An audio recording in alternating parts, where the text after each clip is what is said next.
Hello প্রিয় দর্শক, স্বাগতম আমাদের ইউটিউব চ্যানেল জিকে কোয়ারিতে। আজকে আমরা ক্লাস 6-এর মডেল অ্যাক্টিভিটি টাস্ক পরিবেশ ও বিজ্ঞানের কোশ্চেন অ্যান্সারগুলো জানব। তাহলে দেরি না করে শুরু করা যাক। 1 নম্বরে আছে ঠিক উত্তর নির্বাচন করো। আর 1 নম্বরের এক দাগে আছে কোশ্চেনটি সিনকোনা গাছের ছাল থেকে পাওয়া যায় রজন, কুইনাইন, রবার, আঠা। এটির মধ্যে অ্যান্সারটি হবে কুইনাইন। সেকেন্ড কোশ্চেন, কৃষিক্ষেত্রে সার হিসাবে যা ব্যবহৃত হয় তা হলো নুন, ম্যালাথায়ন, কার্বারিল, ইউরিয়া। উত্তরটি হচ্ছে ইউরিয়া। 3 দাগে আছে কার্বন টেট্রাক্লোরাইডের সংকেত হলো CCl, CCl2, CCl4, CCl3। এর সঠিক উত্তরটি হলো গ, CCl4।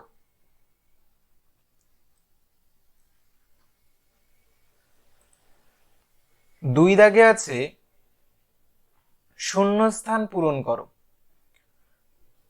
2 দাগের 1 নম্বর কোশ্চেন হলো সাগর কুসুম আর ড্যাশ মাছের মধ্যে মিথজীবী সম্পর্ক দেখা যায়। সাগর কুসুম আর ক্লাউন মাছের মধ্যে মিথজীবী সম্পর্ক দেখা যায়। তাহলে অ্যান্সারটি হবে ক্লাউন মাছ।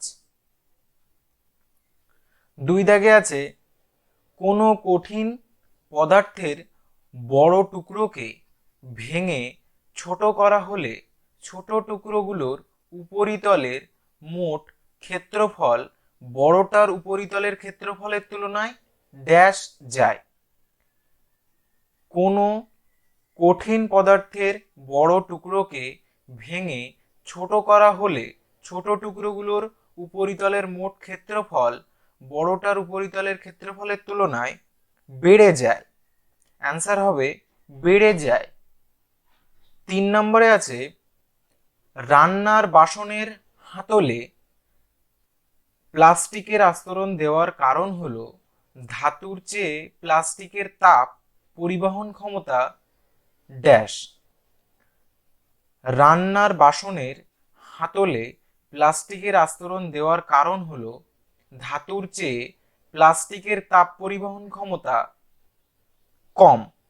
অ্যান্সার হবে কম। 3 নম্বরে আছে একটি বা দুটি বাক্যে উত্তর দাও।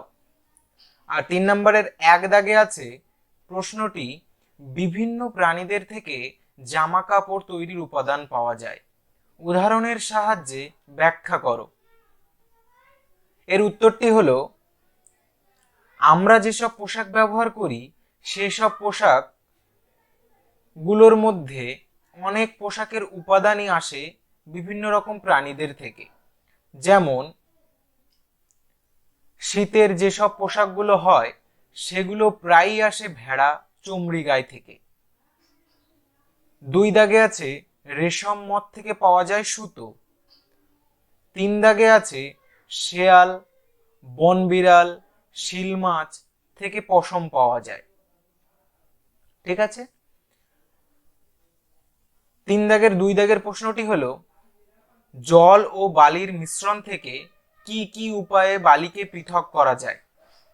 উত্তরটি হলো জল ও বালির মিশ্রণ থেকে যে যে উপায়ে বালিকে পৃথক করা যায় সেগুলো নিচে দেওয়া হলো।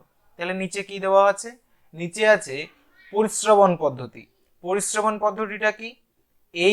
এই প্রক্রিয়াতে ফিল্টার কাগজের সাহায্যে জল ও বালির দ্রবণ থেকে বালিকে ছেঁকে নেওয়া হয়। তারপরে আছে থিতানো পদ্ধতি। থিতানোটা কি? বালি ও জলের দ্রবণকে কিছুক্ষণ রেখে দিলে বালি জলের নিচে থিতিয়ে পড়ে। এবার উপরের পরিষ্কার জল ঢেলে নেওয়া যায়। এক্ষেত্রে বালিকে সম্পূর্ণভাবে পৃথক করা যায়। তাহলে বোঝা গেল থিতানো পদ্ধতিটা কি। এছাড়াও কাপড়ের সাহায্যে ছেঁকে বালিকে জল থেকে আলাদা করা যায়। ঠিক আছে, এবার আসা যাক 4 নম্বর কোশ্চেন। 4 নম্বরে কি আছে? 4 নম্বরে আছে 3টি 4টি বাক্যে উত্তর দাও। নম্বরের 1 নম্বর কোশ্চেনটি হলো স্ট্রেপ্টোমাইসিস হলো উপকারী ব্যাকটেরিয়া। তাহলে এখান থেকে জানা গেল স্ট্রেপ্টোমাইসিস হলো একটি উপকারী ব্যাকটেরিয়া। এই যে বক্তব্যটা করেছে, বক্তব্যটির যথার্থতা ব্যাখ্যা করো। উত্তরটি হলো এমন কিছু ব্যাকটেরিয়া আছে যারা মানুষের শরীরে উপকার করে। এমন কিছু ব্যাকটেরিয়া আছে যারা মানুষের শরীরে উপকার করে, যার মধ্যে স্ট্রেপ্টোমাইসিস খুবই গুরুত্বপূর্ণ ব্যাকটেরিয়া। স্ট্রেপ্টোমাইসিস ব্যাকটেরিয়ার বিভিন্ন প্রজাতি থেকে প্রায় 50টিরও বেশি ব্যাকটেরিয়া নাশক, ছত্রাকনাশক, পরজীবী নাশক ওষুধ পাওয়া যায়। যেমন স্ট্রেপ্টোমাইসিন, এরিথ্রোমাইসিন হলো স্ট্রেপ্টোমাইসিস থেকে পাওয়া যায়। এরকম কয়েকটি ওষুধ আমাদের শরীরে ঢুকে পড়া জীবাণুদের মেরে ফেলে। সুতরাং বলা যায় স্ট্রেপ্টোমাইসিন হলো একটি উপকারী ব্যাকটেরিয়া। এবার আসে 2 দাগের কোশ্চেনটি। 4 দাগের 2 দাগে আছে জলে দ্রবীভূত হওয়ার পর নুনকে সেই দ্রবণ থেকে ফিরে পেতে হবে। এই কাজে কোন পদ্ধতিটি পরিস্রাবন না পাতন অনুপযুক্ত এবং কেন? উত্তরটি হলো জলে দ্রবীভূত হওয়ার পর নুনকে দ্রবণ থেকে ফিরে পেতে হবে। এই কাজে পরিস্রাবন পদ্ধতিটি অনুপযুক্ত, কারণ গোলার পর নুনের কণার মাপ এতটা ছোট হয়ে যায় যে সেই কণাগুলি খুব সহজে ফিল্টার কাগজের ছিদ্রের মধ্য দিয়ে বেরিয়ে যায়। এর ফলে ফিল্টার কাগজের সাহায্যে নুনের কণাগুলো জল থেকে আলাদা করা যায় না। সেই জন্য পরিস্রাবন প্রক্রিয়া এক্ষেত্রে অনুপযুক্ত। তাহলে বন্ধুরা, ক্লাস 6 মডেল অ্যাক্টিভিটি টাস্ক পরিবেশ ও বিজ্ঞানের সমস্ত কোশ্চেন অ্যান্সারগুলো জানা হয়ে গেছে।